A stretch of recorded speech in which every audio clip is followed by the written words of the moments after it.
आज हम बात करेंगे शिव शक्ति, राधा कृष्ण, ये क्या है और कैसे है? अब एक बात डीपली समझते हैं कि शिव और कृष्ण ये एक परम दृष्टा है, अंतिम दृष्टा।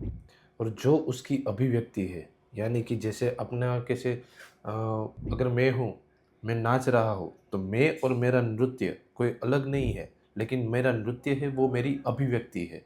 उसी तरह से जैसे शिव और शक्ति है और या राधा कृष्ण है, तो वो कृष्ण की अभिव्यक्ति राधा और शिव की अभिव्यक्ति शक्ति, यानी कि दोनों अलग नहीं है एक ही, लेकिन वो शिव की अभिव्यक्ति है, यानी कि वो शिव है वो दृष्टा है और वो जो शक्ति है वो दृश्य है।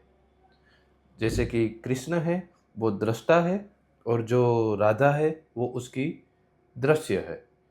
तो इस तरह से अपने डीपली देखने जाए तो ये पूरी की पूरा जो संसार है, पूरी की पूरी माया जिसमें आप है, हम है, ये जीव है, ये हवा, पानी, सभी पंच तत्व, सभी कुछ, मतलब कि निर्जीव से लेके सजीव तक कोई भी चीज़ हो, वो हर चीज़ इसी संसार में है। और ये जो पूरा का पूरा संसार जो माया है, वो शक्ति है या राधा है, ऐसा कह सकते हैं।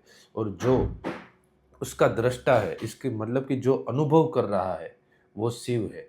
अब इसमें एक और डीप हम उतरे, तो जो पूरी शक्ति है, उसमें भी हर जीव को, हर कण को, जीव को भी नहीं कह सकते, हर कण को, कण-कण में शिव और शक्ति दूसरा है। मतलब कि सूक्ष्म शक्ति और सूक्ष्म शिव दोनों बसे हुए हैं। मान लो कि पूरा का पूरा ये जो संसार है, उसमें मैं भी शक्ति का ही पार्ट हूँ, मैं भी राधा का ही पार्ट हूँ, लेकिन मेरे अंदर भी एक सूक्ष्म शिव यानी कि सूक्ष्म अहंकार मैं, और एक शक्ति यानी कि मैं, अब मेरा मैं जो अभिव्यक्ति करेगा, यानी कि सामने वाली अगर गाय खा रही है तो किसी को ऐसा लगेगा कि भूखी है, किसी को ऐसा लगेगा कि भाई अभी उसने खाया है फिर भी खा रही है।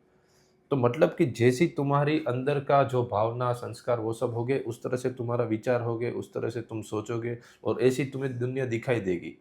तो हर किसी की दुनिया अलग-अलग है, सेम नहीं है।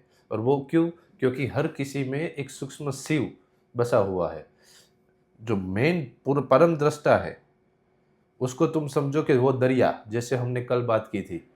समंदर जो है, बराबर, वो परम दृष्टा है। अब उसकी लहरें जो है, उसमें जो अहंकार का भाव है, बराबर, वो परम दृष्टा का ही एक सूक्ष्म रूप लिमिटेशंस के साथ, बराबर। उस लिमिटेशंस में भी फ्रीडम तो हमको है ही।